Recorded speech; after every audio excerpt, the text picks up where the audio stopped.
All right, welcome back to Good Morning Naija Show. And this time now for top story. Well, as a country, we know see, as a people, we know see a lot of Naija people, and then they work come out from inside Naija, go other countries to go school, to go live, to go do some other things like that. They call them migrants, okay?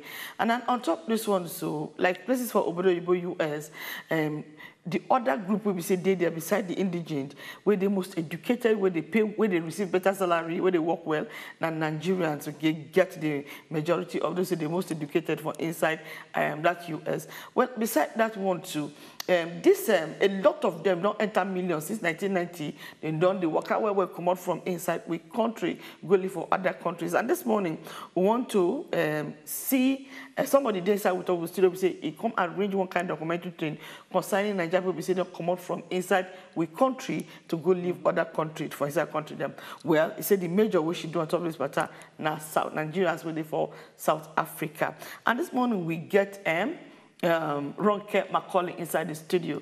We'll be documentary filmmaker. Good morning and welcome to the program. Good morning. Thank you for having me. Thank you. Okay, now you be documentary filmmaker. What did make you say, okay, of all the documentaries, now the one will be say of Nigerians will be say Kwaka come up from inside Nigeria, Congo stay for other countries. What did make you choose to go that particular direction?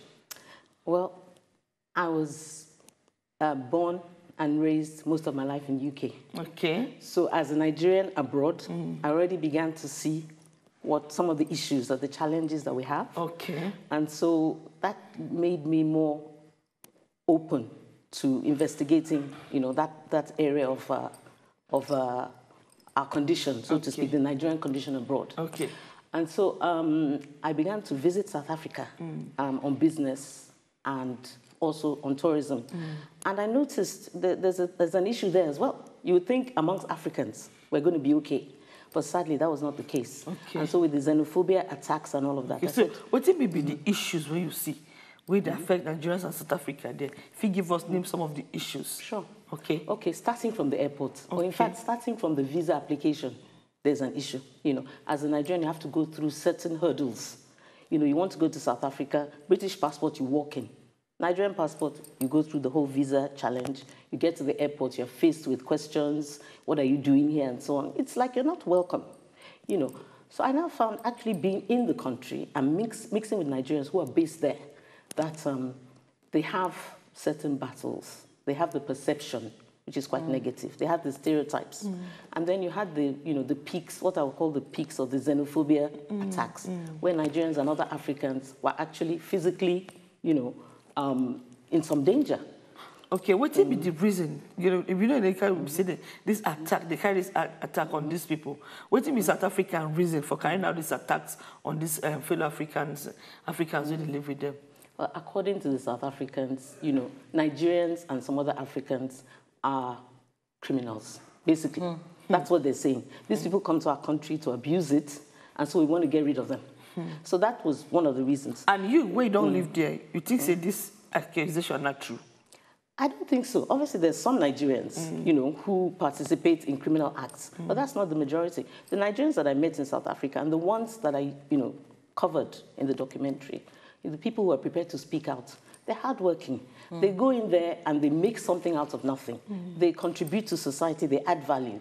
And because of the perception, some of them kind of keep away from the public. You know, it's difficult to go out and say, you know, I'm a Nigerian. Because people say, oh, Nigerian, here we go. So the documentary was an attempt to say, listen, Nigerians are not all what you think we are. It's an enlightenment and educational thing. To the people of South Africa. To the people of South Africa, but also to the Nigerians themselves.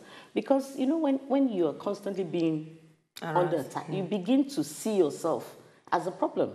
So it's a way of speaking to Nigerians, both in South Africa and outside, that we're not all what you say we are. Complex. The psyche, you know, you start, okay, let me change my accent. Let me move this way. Let me tone down my voice. But let me not dress. Person go think say with all the attacks and the negative perceptions and all of that. Okay, you say that it's even where you expect more reception in places like South Africa, say they not even get them. But Nigerians still they go those places. Why? You know, were you able to cover that inside your documentary? May they tell you why they still see the need to stay inside of South Africa? Nigerians are very adventurous. We don't like to stay one place. You know, people say, okay, because Nigeria has problems, that's why people go abroad. It's not the only reason. Sometimes we just want to enlarge our coasts, you know. We want to explore. Some people go as even students. at the risk of your life. Well, obviously, at the time you're going, you're not going thinking, well, when I get there, somebody's going to attack me. No, you're going and you're thinking, when I get there, I'm going to make money. I'm going to make an impact. I'm going to study. Some Nigerians are married to South Africans. You know, they've been settled there for 20 years. They have no other home. Nigeria is somewhere they come to at Christmas, go to the village and run back. You know, so we all have different reasons for moving around. I think we should be free as global citizens to travel. So now, this attack where we say they happen for South Africa, and we go say who really they be behind them? The government, they support the notion. If not, what in the government of South Africa they do to make sure say they stop this one? Very good question. Who is behind the attacks? Yes. Well, on a day-to-day basis, it looks like just a riot. You know, like people just run around and start burning and looting. But there's a chain that it follows. First of all, South Africa has a lot of economic problems. It's no longer, you know, the flourishing place that it was. So, you know, when people have no jobs or there's no money, they look around and they say, you know, who is responsible? Then there are some comments that influential people make publicly, some utterances that causes people to be stirred up. You know, I don't want to name names, but, you know, people at the top. By the time a king or a top politician is saying all those foreigners are criminals and so on, it kind of incites. And then also there are incidents sometimes that maybe a Nigerian has been involved in something and people hear about it. And again, it incites some of these actions. Since this xenophobia attack that they happen on Nigerians, waiting be the efforts, you will be saying don't they visit South Africa. What is it that government they do in terms of arrest or anything to make sure say they put this in under control? Waiting be the effort of the government to put this attack under control. Well, I have to say, from where I'm sitting, I don't think the South African government has done enough. I mean, they make the statements, you know. In fact, they don't acknowledge anything like xenophobia. They call it criminal acts. So if somebody attacks a foreigner, they're saying it's not because it's a foreigner. It's because the person that is attacking is a criminal. So where they not even acknowledge the problem. Thank you. How will you deal with it? They never fit deal with them. Okay, make we look at, I mean, I've been asked the question why Nigerians still feel the need to they come out. They go all these places where they high risk and all of that. I mean, everybody don't hear the story of South Africa, but if you go to South African embassy for inside Nigeria, people they find out they will take waka. Now, for the different reasons where people decide say they want waka come out, did your documentary cover the returns back to the Nigerian society, for example? That is if as you they highlight reasons why you know they feel free to travel, waiting be the returns back to the Nigerian society. I don't think as per diaspora, you understand? Okay, make I give you some insight now. For example, they say for the USA, Nigerians be the most educated ethnic group. If you look at matters of contributions to the Nigerian economy, they say people for diaspora alone contribute more to the Nigerian economy. About their contributions equal 34 out of the 36 states. You understand? Now that one as 2012, but you know we know say with all the terrorism and all of that, blessings some of these waka commodities don't they reduce small and all of that. So waiting with the current contribution to Nigeria, waiting with the give back. You understand, to Nigerian society as at today.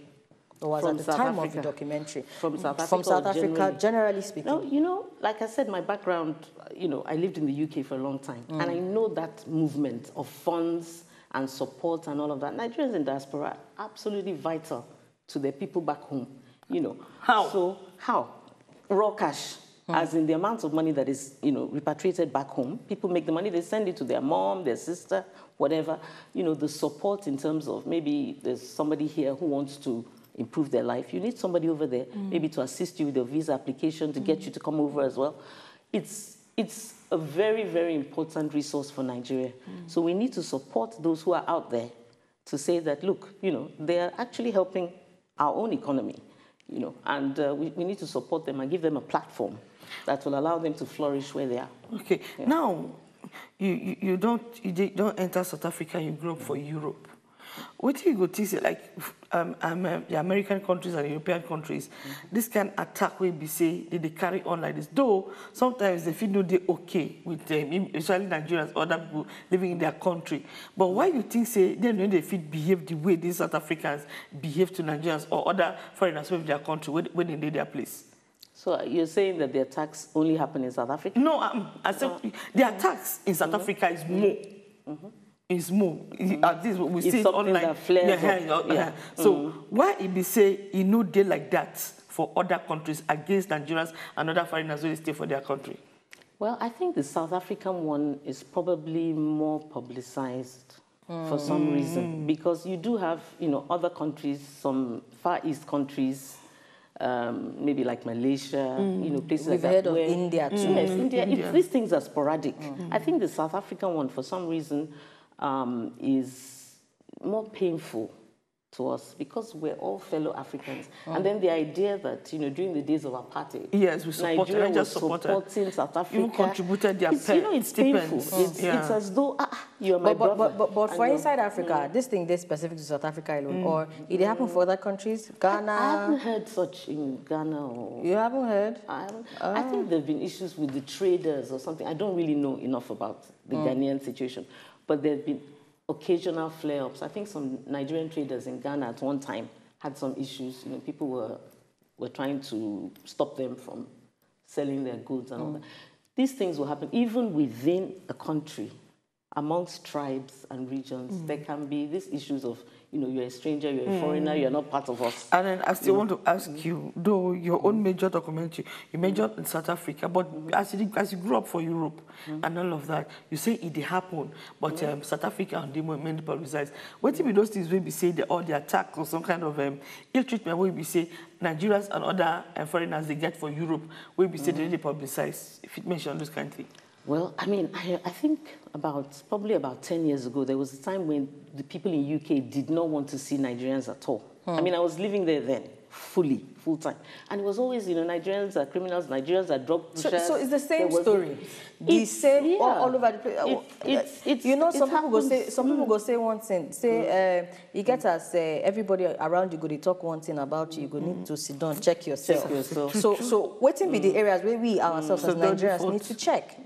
Fine, we know say racism is a global thing. Xenophobia getting own, but waiting we as Nigerians need to check on our own side. There's no doubt about it. There is an element of, there's truth in it. Do you understand? Because, you know, Nigerians sometimes are eagerness to make it, you know, a love of the good life and all of that causes some of us to go into some dodgy behaviors. You know, I think, you know, that's the downside of our kind of nature, which is to get on and but is that specific to Nigeria? Yeah, only Nigeria they do. Chinese people, for example, they fool everywhere. When they're fool, they don't get some characteristic. They get like now, China people, we go see them. They will bring. Now only this country they'll bring fake products, come bombard our market. Even if they catch them, you can't see Nigerians raising their hand. They don't catch some other people from other countries, Asian countries, we carry bad things come here. Where we say fit kill, you know, maybe adulterated drugs, expired drugs and all of that. They'll catch them, put them for line. But you hardly see a Nigerian person raising their hand against such a person.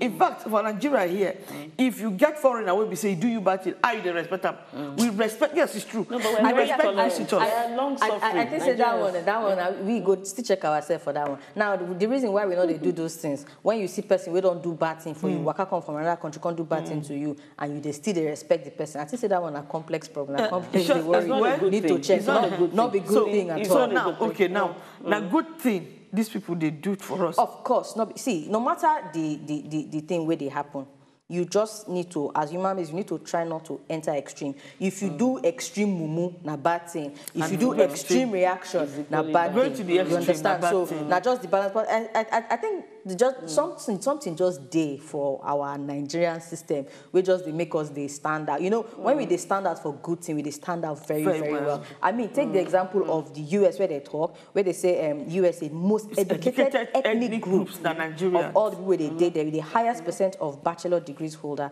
amongst African immigrants. So when we I'm telling you, so when we they stand out, they stand out well. I think 2 Nigerians now don't come out for people who get admission from all the Ivy League universities for inside the US. So now just to balance the thing. Okay, just very briefly, tell us your experience while you shoot the documentary. You still experience the same xenophobia for inside South Africa? Well, personally, I've never seen xenophobia, as in the violence. I've never experienced, I've never seen it personally. But, you know, this ongoing daily thing is almost worse. I don't want to downplay the fact that people are attacked and killed and, you know, but when on a daily basis you're in a country and you feel this pressure, you know, that is what I sensed in South Africa. That's what made me do the documentary. So you don't actually document any episode of attack in any form? Within the film, I actually interviewed the Nigerian Consul General in South Africa, you know, Ambassador Mrs. Ajulu Okeke. So I went to meet with her, and she was telling me about how she went, while the riots were going on, she felt the need to go out, you know, and see what was happening. And she had police protection. So that it's a second-hand account that she gives vividly during the documentary. And then we have footage and all that. So you get a sense of what was actually happening, you know. But the documentary is more about the feelings of Nigerians on a daily basis, day in, day out, you know, how they overcome those things. And why you been they document this thing? Sorry to enter like that. Why you been they document this thing? Because when the reports been they go on, I been get somebody for there, and they call how far. They say no, it never reach here. At one point you talk say they more widely publicized. It is in a propaganda because at one point we hear say it happen for one town, but when you see I mean, it will be like saying everywhere South Africa. Because like, you know, just like this Boko Haram attack, terrorist attack. If you did outside, the people are saying everywhere. So why that? That's a really good point because there are many Nigerians in South Africa who have never seen, who actually live there, who've never been victims. They've never seen it. They don't even feel threatened as such in their daily lives. So were we able to capture why did they do them like that? Why they don't feel the publicity, the way they publicize. Yeah, because I don't know. You know, it's like it has become a refrain. It has become the trend, you know. And again, you know, you don't want to downplay the people who've actually suffered, but it's not as widespread as it looks. All right. It's not like bodies in the streets, you know, blood flowing and all that. You know. Okay, now, wonderful talk there. We'll be so come about xenophobia attack on Nigerians for South Africa. Well, thank you very much, Roke Macaulay, for coming. And I would look forward to you seeing your own documentary on this, okay? And then we'll take the break now. When we come back, it will be Sharp News. And after that, we'll continue with the Good Morning Naija Show. When they come back.